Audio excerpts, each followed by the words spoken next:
오늘은 시험이 수준을 높인다. 시험이 수준을 높인다라는 제목으로 하나님 말씀 증거하도록 하겠습니다. 아브라함의 믿음에 있어서 그는 두 번의 큰 계기를 맞게 됩니다. 우리도 마찬가지입니다. 믿음이 성장하기 위해서는 믿음의 분기점이 있는데 두 번 정도의 큰 분기점이 있다고 생각을 합니다. 그 개념으로 생각한다면 떠남이고, 첫 번째는 떠남, 두 번째는 포기입니다. 모든 신앙인들은 다 이 두 가지를 통과해야 된다고 생각합니다. 신앙의 출발은 떠남이고 신앙의 절정은 포기에 있습니다. 첫 번째 아브라함에게 주신 명령이 무엇이었습니까? 갈대아 우르에서 지시하는 땅으로 떠나라죠.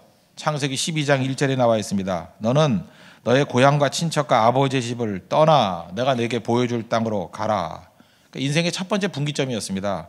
떠남이 구원의 시작이라는 것입니다. 떠날 때 중요한 건 무엇입니까? 익숙한 것들, 또 사랑하는 것들, 뭐 가족, 친척, 뭐 이런 것들, 안주할 수 있는 것들, 그걸 떠나는 것입니다. 어제도 제가 우리 젊은이 예배 때 그 결혼에 관한 말씀을 증거할 때 마지막 메시지가 그거였습니다. 분리 체험이 중요하다고. 완전히 분리되지 못하면 절대로 하나됨을 이룰 수 없습니다. 분리 체험을 하지 못하면 온전하게 하나되는 사랑을 경험할 수 없다는 것입니다. 떠나는 거, 이걸 못 해가지고 문제가 된다는 것입니다. 그래서 너무 효자는 좋은 남편 아니다. 그게 무슨 얘기예요? 부모로부터 떠나지 못한 남자를 얘기하는 겁니다. 또 친정에 너무 가까우면은 그건 하나 되기 힘들다. 그 딸들도 부모로부터 떠나지 못했기 때문에 하나됨을 이루지 못하는 것입니다. 그러니까 철저히 분리할 줄 아는 것, 떠날 줄 아는 것, 이게 믿음의 출발이라는 것입니다. 그래서 신앙이라는 건 뭐냐 하면 떠나는 것부터 시작된다. 그리고 중간에 굉장히 많은 연단들이 있습니다. 신앙이 출발이 됐죠. 아브라함도 보십시오. 연단이 있었습니다. 실수도 많았고 갈등도 많았고 절망도 있었고 좌절도 있었고, 그게 12장부터 22장 앞부분까지의 스토리입니다. 굉장히 많이 부침이 있더라는 거예요. 믿음의 성숙은 성공보다는 실패를 통해서 더 많이 배울 때가 있다는 것입니다. 그래서 이제 웬만큼 성숙이 됐습니다. 성숙되고 난 다음에 거기서 그치는 것이 아니라 하나님께서 그 다음에는 주신 것들을 다시 거두어 가십니다. 포기하라. 절정의 믿음은 포기에 있다는 거예요. 포기하라. 그 포기에서 중요한 것은 무엇입니까? 그때는 사랑하는 거예요. 내가 좋아하는 것들, 사랑하고 좋아하는 것들, 그걸 포기하라. 사실 이게 쉬운 게 아니라는 거예요. 근데 여기까지 가면 그때 우리의 믿음은 절정의 믿음이 될 수 있다는 것입니다. 그래서 우리가 신앙의 단계에 있어서 어떤 때는 떠나는 단계에서부터 시작되는 사람이 있지만, 누구나 제가 볼 때 몇 차례 있는 것 같습니다. 성숙의 몇 차례 이 포기할 것을 요구하는 하나님의 믿음의 결단을 요구하는 단계가 있다는 것입니다. 그때 포기를 통해서 믿음이 비약적으로 성장하고 또 하나님 앞에 인정받는 믿음의 종 되기를 축원합니다. 이 포기에서 중요한 건 뭐냐? 두 가지거든요. 시험이 있다고요. 시험은 수준을 높인다. 이걸 붙들어야 되고, 두 번째는 포기하는 믿음은 그 믿음의 절정이다. 이 두 가지를 한번 살펴보도록 하겠습니다. 첫 번째는 시험이 수준을 높인다라는 것인데 1절을 보십시오. 그 일 후에 하나님이 아브라함을 시험하시려고 그를 부르시되 아브라함아 하시니 그가 이르되 내가 여기 있나이다.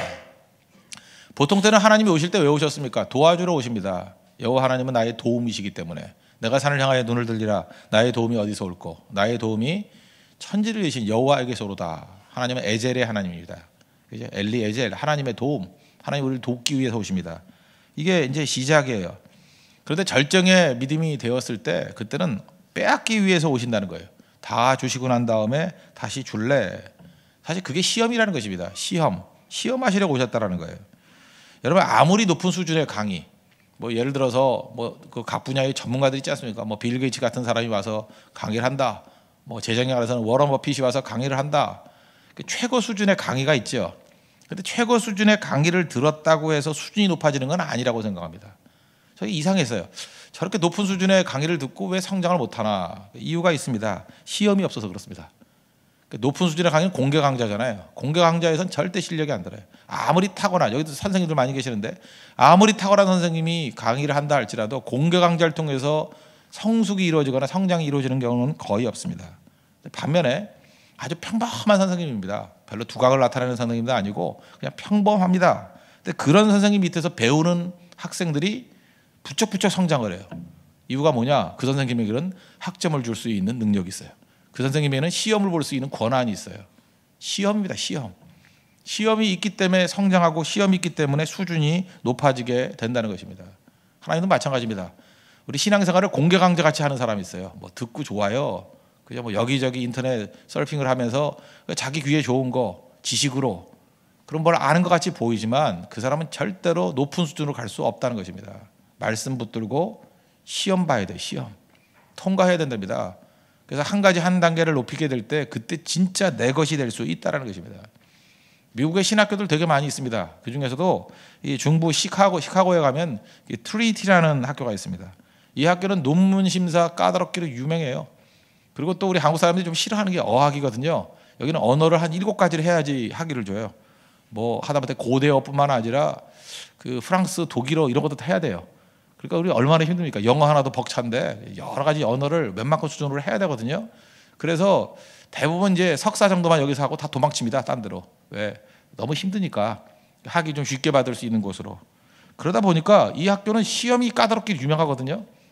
그러다 보니까 몇 명 남질 않아요. 그래서 이 학교에서 한국 사람 치고 박사학위 받은 사람 그렇게 많지는 않은 것 같아요. 다른 학교에 비해서 한 10분의 1도 안 되는 것 같아요. 여기서 한다 그러면 다 이렇게 혀를 차요.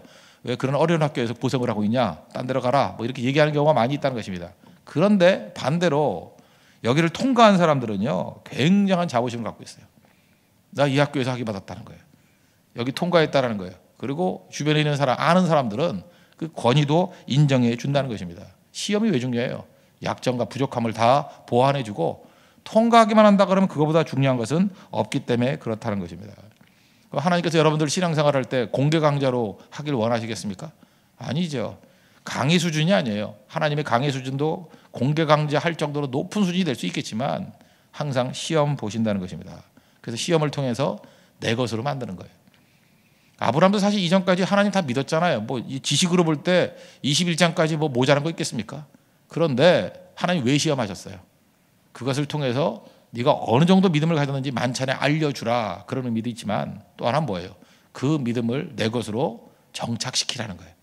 확실한 믿음으로 시험 통과해야 알고 있는지 모르는지, 그것이 내 것인지 아닌지를 알 수 있다는 것입니다. 1절에 보니까 하나님이 아브라함아 이렇게 불렀습니다. 그럼 여러분 이름 부르면 뭐 누구야, 아무개야, 그럼 뭐라 그래요? 네 그래야 되잖아요. 안 그래요? 근데 여기 대답이 좀 특이하죠. 아브라함아 그랬더니 뭐라 그랬습니까? 그가 이르되 내가 여기 있나이다. Here I am. 이 성경에서요, Here I am 이렇게 표현한 것은요, 그러니까 일반적인 네 하는 거하고 다르다는 것입니다. 이건 무슨 얘기냐? 어떤 스탠바이가 돼 있는 대답이에요. 하나님께서 어떤 명령을 내리든지 나는 응답할 준비가 되어 있습니다. 이럴 때 네라고 말하지 않고 내가 여기 있나이다. Here I am. 이렇게 표현한다는 것입니다. 지금 아브라함은 지금 준비가 되어 있는 거예요. 스탠바이가 되어 있는 거예요. 하나님 무슨 말씀을 하시든지 나는 그대로 순종할 자세가 되어 있습니다. Here I am. 여러분도 하나님 앞에 기도할 때 이 기도가 있으면 좋겠습니다. Here I am. 예, 제가 여기 있습니다. 제가 여기 있습니다. 내가 아니에요. 제가 여기 있습니다. 말씀만 하십시오. 뛰쳐가겠습니다. 여러분 어떤 사람 대화를 나눠봐도 알지 않습니까? 그냥 건성으로 대답하는 사람이 있는 반면에 그 대답 속에서 벌써 준비가 돼 있어요. 네, 제가 여기 있습니다. 보내만 주십시오. 이사야서 6장에도 보면은 그 성전에서 하나님의 영광을 바라봤죠. 그러난 다음에 자기가 회개를 했습니다. 그 다음에 회개가 다 끝나고 난 다음에 성전 재단에서 핀수스로 입술을 제했죠. 원래 입술로 범죄를 제일 많이 하니까 정결해졌습니다. 이사야서 6장 8절에서 하나님께서 이제 이사야에게 묻습니다. 내가 누구를 보내며 누가 우리를 위하여 갈꼬? 그때 이사야도 똑같은 대답했어요. 그죠? 내가 여기 있나이다. Here I am. 네 그러는 게 아니에요. 이건 뭐예요? 말씀만 하시면 내가 하겠다는 거죠. Here I am. 내가 여기 있나이다. 나를 보내소서. Send me. 이게 모든 하나님 백성들에게 주어진 대답이라는 것입니다. 준비된 사람은 이렇게 대답한다는 거예요. 내가 여기 있습니다. Here I am. 나를 보내소서. Send me. 이사야도 그랬고 또 우리 성경에 나와 있지 않지만 종교개혁을 했던 마틴 루터도 똑같은 얘기를 했죠. 여러분 기억나십니까? 교황청에 끌려갔어요. 교황이 불렀습니다. 불러가지고 너 신조를 변화시키지 않으면 죽여버리겠다. 그랬더니 그때 하늘을 우러서 외친 게 뭐예요? 내가 여기 있나이다. 똑같이 얘기했어요. Here I am. 그죠? 내가 무슨 환난과 핍박이 있다 할지라도 나는 거기 대응하겠다는 거죠. Here I am. 내가 여기 있나이다. 그리고 나는 내 믿음을, 내 신조를 바꿀 수 없노라. 그리고 종교개혁이라는 영적 싸움 벌이기 시작했다는 거예요. 그래서 마찬가지입니다. 그냥 단순한 내가 아니라 순종을 위한 적극적인 대답이 있는, 그래서 하나님 앞에서 영적으로 승리를 이룰 수 있는 믿음의 종 되기를 바랍니다. 그래서 우리 홍대교회 모든 성도들은 하나님께서 우리에게 말씀하실 때 그냥 내가 아니라 내가 여기 있나이다. Here I am. 그리고 무슨 말씀을 해 주십시오. 그대로 순종하겠습니다 하는 순종이 있는 믿음의 정되기를 축원합니다. 이게 시험의 자세라는 거예요. 시험의 내용은 무엇입니까? 이건 절정의 믿음이기 때문에 포기하는 믿음은 믿음의 절정이라는 것입니다. 2절 보십시오. 여호와께서 이르시되 내 아들 내 사랑하는 독자 이삭을 데리고 모리아 땅으로 가서 내가 내게 일러준 한 산 거기서 그를 번제로 드리라. 그러니까 우리는 세워주는 믿음에는 다 관심이 있죠. 우리가 믿음을 갖겠다 이 얘기는 무슨 얘기예요? 무엇을 얻겠다 그 얘기가 똑같죠. 믿음으로 승리하고 믿음으로 얻고 믿음으로 쟁취하고 다 얻겠다라는 거예요. 근데 믿음의 본질은 뭐냐 하면 무엇을 의지하느냐입니다. 무엇을 의지하느냐. 속지 마십시오. 입술로 외치고 그저 이렇게 외형적으로 보이는 게 아니라 그 사람이 중심으로 가면 그 사람이 중심에 무엇을 의지하고 있느냐. 물론 하나님을 의지해서 얻을 수 있습니다. 하나님을 철저히 의지해서 얻을 수 있어요. 하나님을 의지해서 떠날 수 있어요. 이게 시작이라니까요. 그럼 하나님께서 우리에게 축복과 은혜를 채워주셨죠. 다 채워주셨어요. 많이 얻습니다. 힘도 생기고 어떤 축복도 누리게 되고 그러면 우리는 알게 모르게 그죠? 그 엉뚱한 걸 또 의지할 때가 있다는 것입니다. 하나님이 주신 축복을 의지할 때가 있어요. 그때 믿음의 절정이 뭐예요? 그때 네가 무엇을 의지하느냐 그걸 알기 위해서 포기하라 그런다고요. 이삭을 주셨어요. 이삭을 포기해라. 번제로 드리라. 그럴 때 하나님만 의지한다 그러면 하나님이 약속의 아들 아닙니까? 그 하나님이 어떻게든 살려줄 거다라는 믿음을 갖든지 아니면 하나님께서 가장 좋은 길로 이끌어 주신다는 것을 믿기 때문에 그 말씀 앞에 순종할 수 있다는 거예요. 궁금한 게 있습니다. 왜 사람들은 자기 자신을 의지할까? 우리 메시지 가운데 그런 거 있지 않습니까? 전부 다 사람들은 자기를 믿는다고, 자기를 의지한다고. 근데 한번 생각해 보세요. 그것만큼 웃기는 게 없죠. 자기도 그러잖아요. 난 약하다고. 나는 변덕이 죽을 듯 한다고. 여러분 스스로 생각해도 웃기죠. 오늘 결심한 거 내일 안 되죠. 안 그렇습니까? 약하고 또 유한하잖아요. 무슨 능력이 있어요? 능력이 있냐고요? 하다보다 새벽에 깨는 것도 결심하고 못 깨잖아요. 알람도 눌러서 발로 차가지고 깨트리고 안 나오잖아요. 참 이게 약하고 유한한 존재인데 어떻게 자기를 믿어요? 그렇지 않아요? 자기를 안 믿고 좀 유능한 사람 믿는다 그러더니 이해가 되는데 하여튼 다 믿고 자기를 믿는다는 거예요. 자기를. 의지할 것이 못 되는 그 약하고 유한은 왜 자기 자신을 믿냐고요. 그 이유는 간단합니다. 하나님을 의지하지 않기 때문에 그래요. 속지 마십시오. 자기 자신을 의지하는 이유가 뭐냐면 하나님을 의지하지 않으니까 그래도 의지할 건 나밖에 없잖아요. 그래서 나를 의지하는 거는 그거는 어떻게 자연 발생적인 게 아니라 그건 뒤집어 얘기하면 하나님 의지하지 않는다는 얘기가 똑같아요. 한번 여러분들 인생 가운데 철저히 하나님만 의지했던 경험들 기억나십니까? 하나님만 100% 의지했어요. 그럴 땐 절대 나를 의지하지 않아요. 하나님이 커 보이고 하나님 말씀이 확고해 보면 절대 나 같은 것에 결심 의지하지 않아요. 나같이 유한한 존재의 어떤 그 기준 그런 거 의지하지 않아요. 내가 사라진다고요. 하나님 의지하면 철저히 그런 모습으로 나가게 된다는 것입니다. 특별히 좀 약간 성공적인 인생을 살았던 사람들은 속을 때가 내가 많이 있습니다. 어떤 건 영화 배우라 그러는데 연세 드신 영화 배우 옛날 잘 나갔어요. 이분이 한동안 예수 믿다가 이런 고백을 하는 거예요. 내가 대종상에서도 여우주연상 이런 거 받고 트로피 상장 이런 상들 이렇게 전시해 놓고 있대요. 그럴 수 있죠. 워낙 내가 옛날에 잘 나갔다는 거 보여주기 위해서. 근데 어느 순간인가 그거 다 치워버렸답니다. 내가 속고 살았다. 화려한 사진들, 화려한 필름들, 인기 얻었던 것들 그것이 난 줄 알았다는 거예요. 그래서 알게 모르게 자꾸만 그것만 의지하고 사는 거예요. 그래서 나는 인기가 있어. 원래 연예인들이 힘든 게 뭐냐면 옛날에 받았던 인기가 지속되는 줄 알고 내가 인기가 있어. 그래서 인기 생각하고 옛날 거 다시 한번 되새겨보고 자꾸 그거 의지하는 거예요.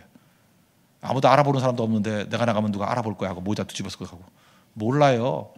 제가 그렇게 민망했던 적이 여러 번 있는데 우리 한국의 최고의 가수라 그랬는데 이렇게 결혼 주례를 하는데 특송을 했어요. 근데 나는 그 사람이 난 여잔 줄 알았거든요. 그래서 성시경 자매 찬양하겠습니다 그랬더니 나보니까 남자더라고. 그래서 되게 저를 싫어하더라고요. 진짜 자기를 몰랐냐고. 난 몰랐거든요. 그랬던 경우도 있고. 그리고 생각보다 모르는 사람 되게 많아요. 어떤 탤런트라 그러는데 그냥 제가 아는 줄 알고 자꾸만 이렇게 숨기더라고요. 근데 전 끝까지 몰랐어요. 누군지. 이름을 얘기해도 모르겠더라고 누군지. 저는 아주 유명한 사람 아니면 잘 몰라요. 그죠? 근데 잘 모르는데 우리 그러고 사는 경우 되게 많아요. 자기를 다 안다고 생각하고 자기가 굉장히 괜찮다고 생각하고 그렇게 자꾸만 자기 의지하는 거예요. 아무것도 아니거든요. 그래서 하나님께서 우리에게 하시는 일이 뭐냐면 깨지고 더 깨지게 만드는 거예요. 어디까지? 내가 의지할 가능성조차도 없게. 이거 뭐냐면 우리가 참 믿음이 없기 때문에 그래요. 보통 머리가 도는 사람이면 자기 자신을 안 믿습니다. 그래서 하나님만 의지해요. 그래서 그 단계가 생략이 돼버리는데, 좀 모자른 사람들은요, 약하고 유한한 존재인 자기를 잠깐 믿으려 그래. 하나님께서 몇 번 그런다고 해요. 야, 그거 믿지 마. 너 약하잖아. 너 유한하잖아. 좀 한번 생각해봐라. 그리고 이렇게 단판도 해요. 네가 믿을 만한 존재니? 그래서 야, 믿을 만한 존재가 아니군요. 그래서 이게 생략해버리면 하나님만 의지하면 그냥 그 단계 넘어가요. 근데도 불구하고 어리석기 때문에, 좀 모자르기 때문에 자꾸만 그거 자기를 의지한다고. 의지하면 하나님께서 저 아픈 마음이지만 그거 깨버리신다고요. 그죠? 그 쓸데없는 거 의지하면 죽잖아요. 예를 들어서 여러분들 어떤 밧줄이 두 개가 있는데, 하나는 가짜 밧줄이에요. 중간에 이렇게 끊어질 밧줄이에요. 하나는 온전한 밧줄. 그러면 지혜로운 사람이라 그러면 그 불완전한 밧줄 그거 놔두겠어요? 끊어버리지. 안 그래요? 그 위기 상황에 그거 붙잡으면 어떻게 해요? 죽잖아요.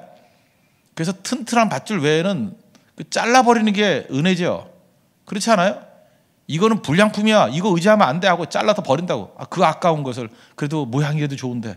아니에요. 그걸 없애버려야 된다고. 그리고 든든하게 의지할 수 있는 예수 그리스도의 밧줄 하나만 붙들고 있어야 돼요. 그래서 그거 붙들어야 돼. 그거. 지금 인생 가운데 밧줄 많은 사람들이 있어요. 하나는 A, B, C, D, E, 그리고 예수님 밧줄이 있다. 겉모양은 멀쩡해 보이지만 힘 주어지면요, 스트레스를 받게 되면 다 끊어지는 밧줄들이에요. 아무것도 아니라고. 하나님의 지혜가 뭔지 아십니까? 평상시에 그거 다 없애버리는 거예요. 쓸데없는 그 의지할 때 없애버리는 거예요. 그래서 든든한 우리의 구원의 밧줄 대신 예수님의 밧줄만 붙들도록 이끌어 주신다는 것입니다. 그래서 그 밧줄 붙들면 승리할 수 있다는 것입니다. 오늘 아브라함에게 주시는 귀중한 메시지는 이것입니다. 헛된 거 의지하지 말고 하나님만 의지하라. 아들, 하나님이 주신 거 아닙니까? 하나님이 달라 그러면 하나님은 다른 방식으로 안 채워주시겠어요? 그때 포기할 수 있는 거, 그게 능력이라는 것입니다. 그래서 믿음으로 얻는 것도 귀중한 것이지만, 절정의 믿음은 주님이 포기하라, 달라 그러면 포기할 수도 있는, 내려놓을 수도 있는 그런 하나님의 거룩한 종 되길 바랍니다. 교회 안에서 우리 충성을 다할 때 믿음으로 충성할 수 있습니다. 근데 믿음으로 사실은 떠나야 되고 포기해야 될 때 내려놓을 수 있는 거, 자기 자신을 죽일 수 있는 거, 그리고 하나님은 바라볼 수 있는 거, 그게 절정의 믿음이 될 수 있다는 거예요. 오늘도 우리의 믿음에 여러분들 좀 수준 높은 믿음이 되기를 원합니다. 교회 어른들이 나와야 돼요. 믿음의 어른이 나와야 돼요. 믿음의 조상이 나와야 돼요. 믿음의 아버지가 나와야 돼요. 아브라함 같은 사람이 나와야 된다고요. 그럼 반드시 창세기 22장을 통과해야 됩니다. 모리아산을 넘어야 돼요. 모리아산 전에서 무너지는 인생이 아니라 모리아산을 통과한, 그래서 하나님께서 주시는 그런 성숙한 믿음을 가지고 서 있는 하나님의 종 되기를 축원합니다. 모두 자리에서 일어나겠습니다. 찬송가 342장 찬송하겠습니다.